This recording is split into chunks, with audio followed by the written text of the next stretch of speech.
ఉగాది పండుగ అంటే పంచాంగ శ్రవణం, ఉగాది పచ్చడి మాత్రమే అనే సంప్రదాయాన్ని మంత్రి లోకేష్ మార్చేశారని టీఎన్ఎస్ఎఫ్ రాష్ట్ర ప్రధాన కార్యదర్శి చరణ్ యాదవ్ అన్నారు. ఈసారి ఉగాది నుంచి జాబ్ క్యాలెండర్ తీసుకువచ్చి లోకేష్ కొత్త ఒరవడిని ప్రారంభించారని అన్నారు. విజయవాడలో టీఎన్ఎస్ఎఫ్ ప్రధాన కార్యదర్శి చరణ్ యాదవ్ కీలక వ్యాఖ్యలు చేశారు. మంత్రి నారా లోకేష్ నిబద్ధత ఈ జాబ్ క్యాలెండర్ ద్వారా స్పష్టమవుతుందని అన్నారు. జగన్ పాలనలో ఒక్క డిఎస్సి కూడా నిర్వహించలేదన్న టీఎన్ఎస్ఎఫ్ ప్రధాన కార్యదర్శి చరణ్ యాదవ్ గత 5 ఏళ్లలో సుమారు 421 మంది నిరుద్యోగులు ఆత్మహత్యలు చేసుకున్నారని విమర్శించారు. రాష్ట్రంలో కూటమి ప్రభుత్వం వచ్చిన తర్వాత అభివృద్ధి పైనే కాకుండా సంక్షేమం వైపు కూడా అడుగు వేస్తుంది. అదేవిధంగా ఉగాది నాడు జాబ్ క్యాలెండర్ రిలీజ్ చేశారు. జాబ్ క్యాలెండర్కి సంబంధించి విద్యార్థి సంఘాలన్నీ హర్షం వ్యక్తం చేస్తున్నాయి. మనతో పాటు చరణ్ యాదవ్ ఉన్నారు, టీఎన్ఎస్ఎఫ్ఐ రాష్ట్ర అధ్యక్షులు. సార్, జాబ్ క్యాలెండర్ రిలీజ్ చేశారు, ఎలా మాట్లాడుతున్నారు? ఈరోజు రాష్ట్రంలో అందరికి కూడా ఉగాది అంటే కేవలం కొత్త జాతకాలు, ఉగాది పంచాంగం ఇవే అనుకుంటారు. నేటి తరం నాయకుడి రాకతో మా అన్న నారా లోకేష్ గారు ఇచ్చిన హామీ ఏదైతే ఉందో, ప్రతి ఉగాదికి ప్రతి నూతన సంవత్సరానికి జాబ్ క్యాలెండర్ రిలీజ్ చేస్తున్నారు. ఇచ్చిన మాట ప్రకారమే ఈరోజు రాష్ట్రంలో ఖాళీగా ఉన్న ప్రతి ఒక్క పోస్ట్ని కూడా భర్తీ చేసే విధంగా నిన్న ఉగాదికి కూడా అందరికీ, ఆంధ్ర రాష్ట్ర యువత అందరికీ కూడా తీపివాత చెప్పారు. దాని అందరినీ కూడా ఈరోజు ఆంధ్ర రాష్ట్ర నిరుద్యోగులందరూ కూడా ఈరోజు ఒక పండగ వాతావరణంలో ఇంకో పండుగ వచ్చిందనే ఆనందంగా అందరూ చేసుకుంటా ఉన్నారు.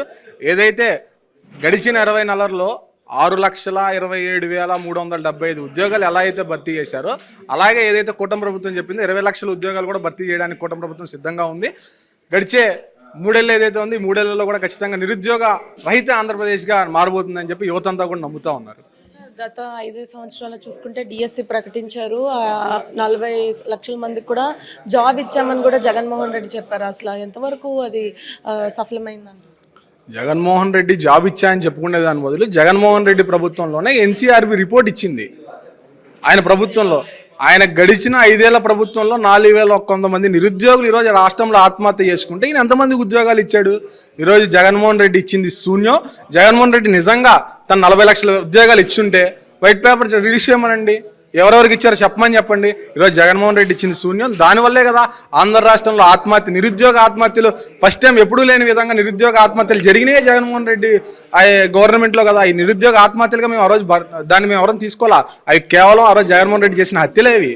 4,100 మందిని కడుపులో పెట్టుకుని జగన్మోహన్ రెడ్డి ఇంకెప్పుడు ఇచ్చాడు ఉద్యోగాలు? జగన్మోహన్ రెడ్డి ఎవరికి ఇవ్వలేదు కదా. కూటమి ప్రభుత్వం వచ్చిన తర్వాత కూడా ఏదైతే అమరావతిలో టెక్నాలజీ పరంగా విద్యార్థులకే కానీ ఎంప్లాయ్మెంట్కి చాలా స్పేస్ కండక్ట్ చేస్తున్నారు, అంటే ఎంప్లాయ్మెంట్ చేయటానికి. కానీ వీరు సోషల్ మీడియాలో కానీ ఇటీవల వదంతులు సృష్టిస్తున్నారు.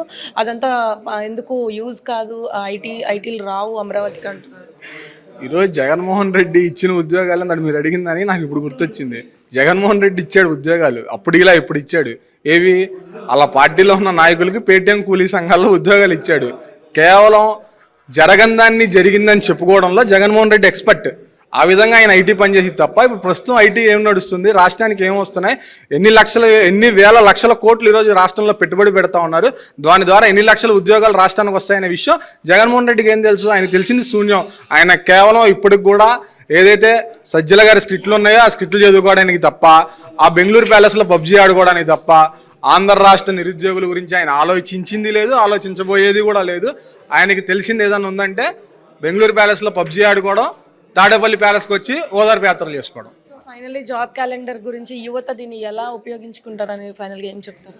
ఈరోజు రాష్ట్రంలో నిరుద్యోగులందరూ కూడా నిన్న ఉగాదితో పాటు ఇంకొక పండుగ వచ్చింది, కొలువుల పండుగ వచ్చిందని చెప్పి అందరూ ఆనందంగా ఒక పండగ వాతావరణంలో ఇంకో పెద్ద పండుగ వచ్చిందనే వాళ్ళ కుటుంబాల్లో కానీ ఇంకో దాంట్లో కానీ వాళ్ళ జీవితాల్లో కొత్త వెలుగులు వస్తాయని చెప్పి చాలా ఆలోచిస్తూ ఉన్నారు. వాళ్ళందరికీ కూడా ఏదైతే టైమ్స్ ఇచ్చారో ఆ టైమ్స్లో పర్టికులర్గా జాబ్స్ అన్ని కూడా కంప్లీట్ చేస్తారని చెప్పి కూటమి ప్రభుత్వం చెప్తుంది. కాబట్టి నిరుద్యోగులందరికీ కూడా మంచి అవకాశం సద్వినియోగం చేసుకుంటారని కూడా మేము అనుకుంటా ఉన్నాం.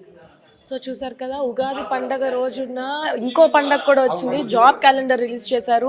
అన్ఎంప్లాయ్మెంట్ యూత్ ఎవరైతే ఉన్నారో వారందరికీ కూడా ఉపయోగపడుతుంది. ఆయా శాఖల్లో ఆయా పరిధిలో ఎవరైతే జాబ్ అప్లై చేసుకోవచ్చో ఖచ్చితంగా అప్లై చేసుకోవచ్చు అని చెప్పడం జరిగింది. గత 5 ఏళ్లుగా డిఎస్సి ప్రకటన రిలీజ్ చేసినప్పటికీ కూడా ఎటువంటి యువతకి ఎంప్లాయ్మెంట్ అనేది కల్పించలేదు. అదేవిధంగా ఇప్పుడు కూటమి ప్రభుత్వం వచ్చిన తర్వాత సంక్షేమం వైపు అలాగే అభివృద్ధి పైన కూడా అడుగులు వేస్తూ యువతకి ఇట్లాంటి మంచి ఆపర్చునిటీస్ ఇస్తున్నారని కూడా చెప్పడం జరిగింది. ఇది ఇక్కడ పరిస్థితి. వీడియో జర్నలిస్ట్ వెంకట్తో బిందు, వైకే న్యూస్, విజయవాడ.